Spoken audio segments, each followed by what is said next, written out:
Okay, welcome back to my garage. Today it's time for changing the ignition to a digital one. It's MVT from the French MVT.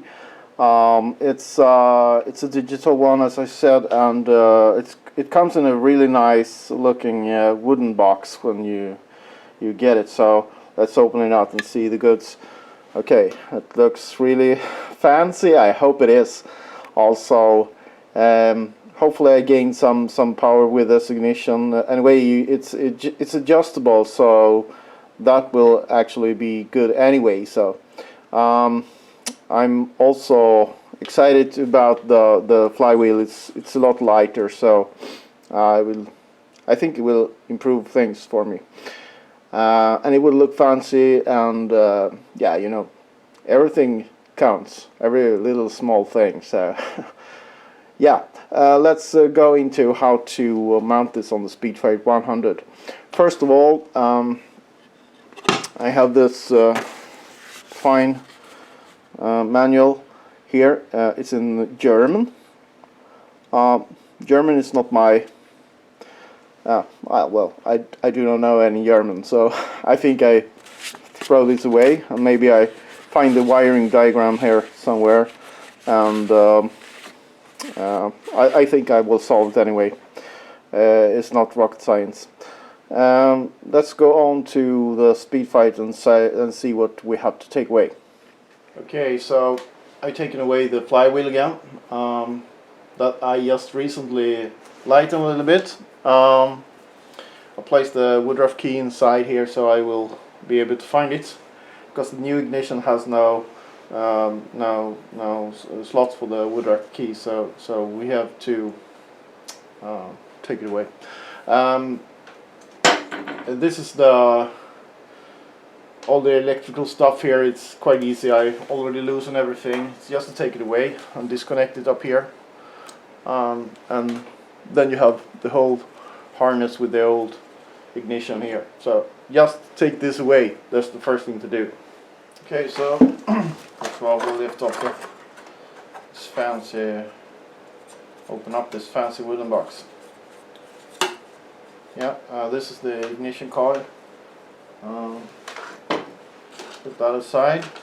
Here we have the CDI.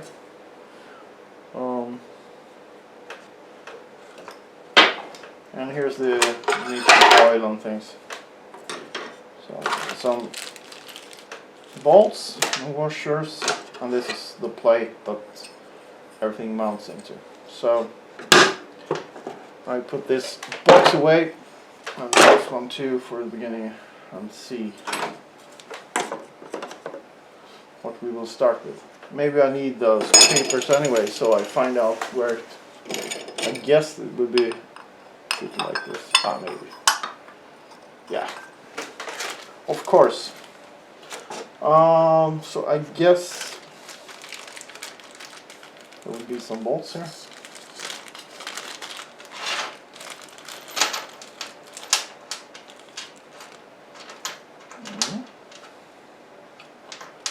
Looks like this should be the ones. So I find a key, and let's mount this plate. Maybe I should put some Loctite, but might be taking this away some more time now before I'm finished. Just put it like this. I think we'll be okay anyways.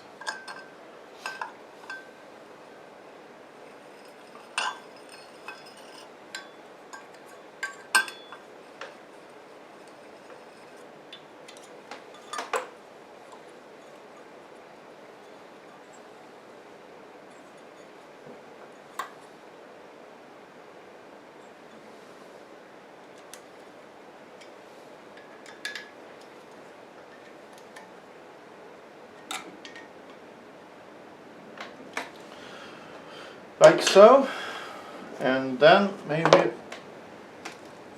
the ignition coil on the harness.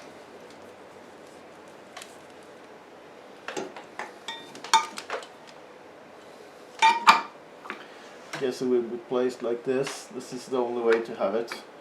And then of course we have to find out the ignition point and so on, but I just... This is a lot of these small pieces here. What is it for? I don't know, maybe I should check it. Maybe I should check the... Maybe I should check the manual anyway.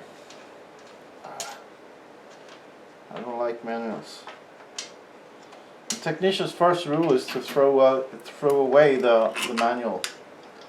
It usually works pretty fine. So, sorry.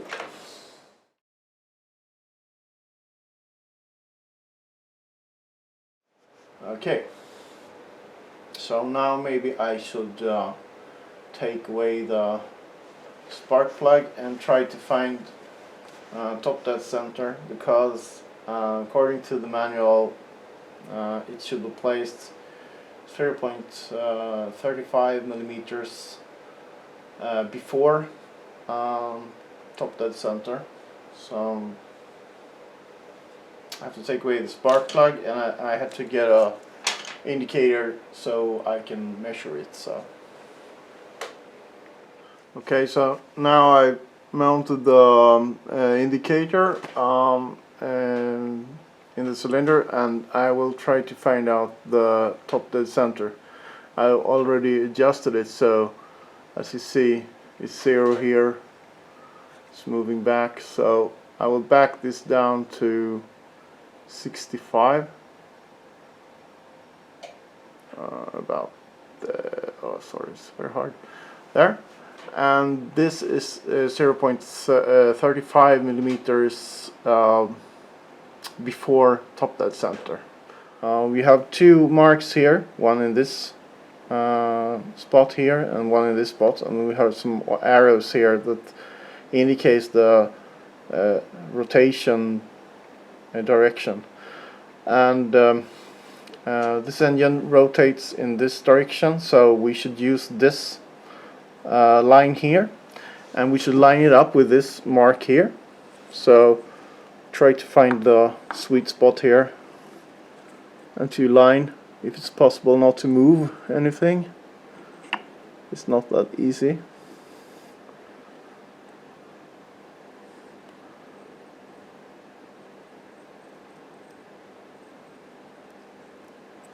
And here we have it. Now I have the mark here on the stator, perfectly aligned with the mark on the disc or the flywheel. So now I will take the nut that comes with the kit and tighten it, because I have still, let me check it, yes, I have still 0.35 millimeters before top dead center. So try to slightly tighten this so it doesn't move. Okay, so I ran into trouble, because when I tighten this, the bolts in here touches this inside plate here. So I had to figure out some way to either flatten these out or change them for really something else, or I don't know. I figured out something here to, I think, change those bolts to something else I have here in stock. So yeah, I will find that one first, and then I come back. Okay, so I just grinded these bolts down some, and now I put some thread lock on it so it will not loosen. And I also checked this, that when you put this against, there will be no problem to tighten it. So now let's start over again with mounting of these. So let's see, where's my bolt there?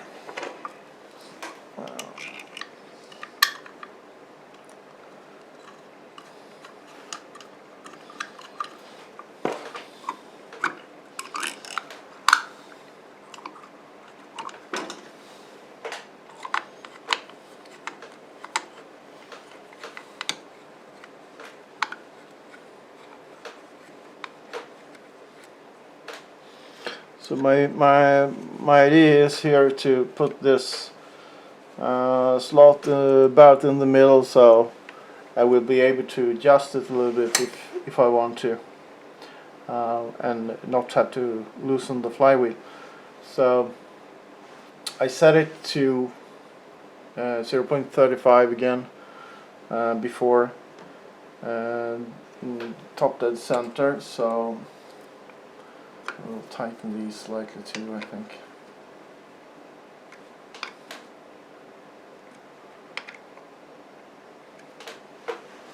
Like so. And then try to align these marks again.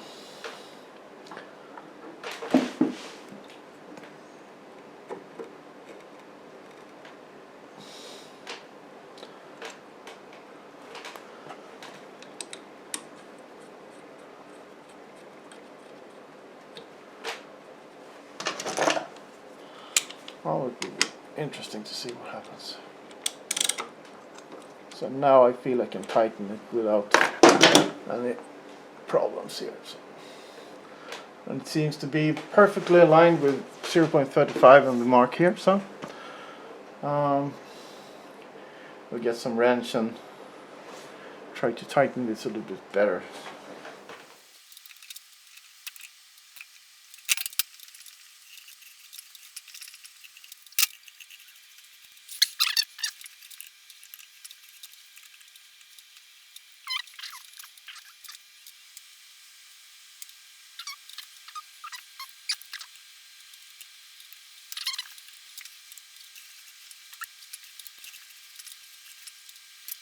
Okay, so now it's time to connect these the wires to the old connectors. This is the old connector for the ignition coil and this. If you look at it, it's the same colors. This white, you have this yellow one. So if I take this white and yellow one and put the yellow one on top here, and the white one is there, so it looks like that. So now the power is connected to the system. So the next thing is to connect the red and black wire, and the red and black wire is for the CDI. It's for the pulses. So I just made a connection here so I can put this on the CDI. And get it over like that. And then on the CDI, I cut the this connector because I don't have any connector up here, because up here is this Malossi CDI that I've changed. I had this, I remember, this is the AEC 400 system with the immobilizer, and I disconnected that and put a 50cc CDI from Malossi instead, because it's a lot more aggressive ignition curve on that one, and that makes actually a huge difference. So you need to change the ignition and the CDI if you want to have some big difference on this machine, on this moped or motorcycle, whatever you want to call it. On the other side here we have now, this is for the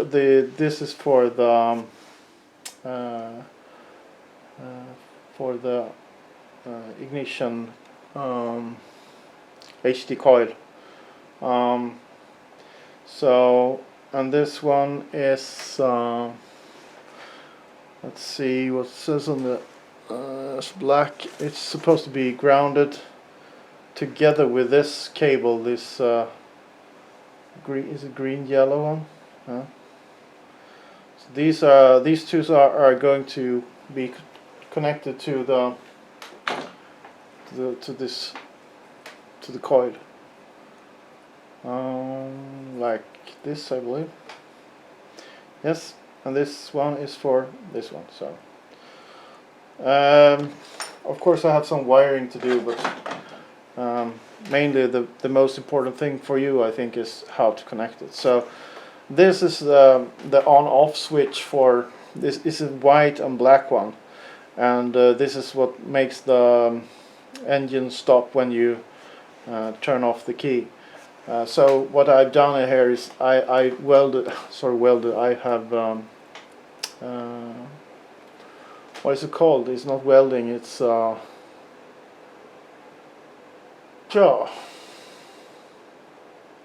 anyway, to the cable here, which is the same. So I'm going to let this be here, because you never know, if you get problem with this one, you have everything else left, and it's just to jack in the old the old ignition here if I want to. So it would be very easy to exchange for me.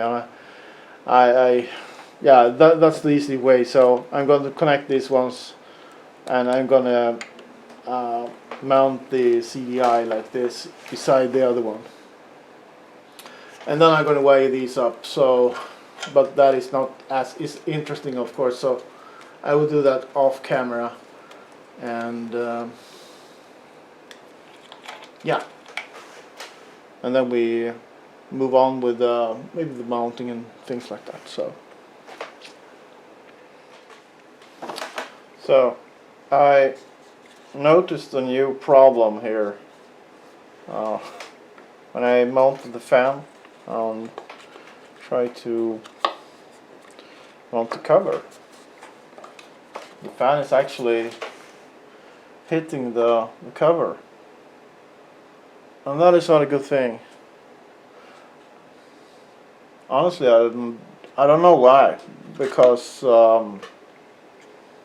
this couldn't be mounted in any other way. So I have to take it away and see if I can modify it somehow, or else I have to try to find out another way to fix another fan, or I don't know. Because if I mount it and I have a gap, it will blow out the air on the sides instead of where it's supposed to be. If I mount some distance between here, the cover from above wouldn't fit, so I'm kind of stuck here. I have to see if I can modify the fan from the inside so I can get some clearance there, but actually I doubt it.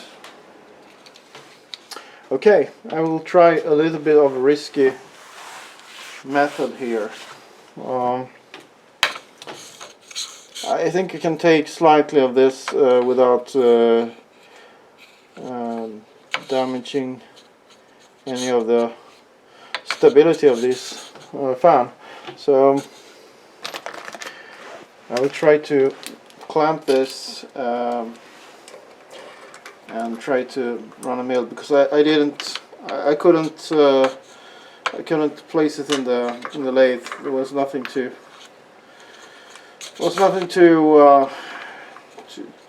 nowhere to tighten it. So maybe it's possible to tighten it here in the mill. It's only plastic, and it's a little bit of brass or something there, but it's very soft, so should be a possibility to do it like this, I believe, anyway. We'll notice that anyway, so if you don't try, you will not find out if it works.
This was a really, really bad idea, I think.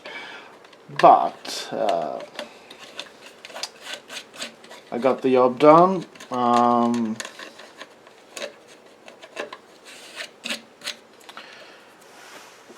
Yeah, I think it might look a little bit redneck solution, but I think it will work actually. So I hope anyway.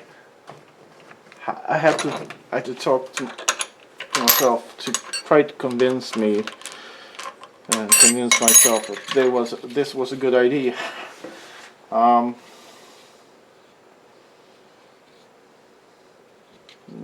But it should be okay.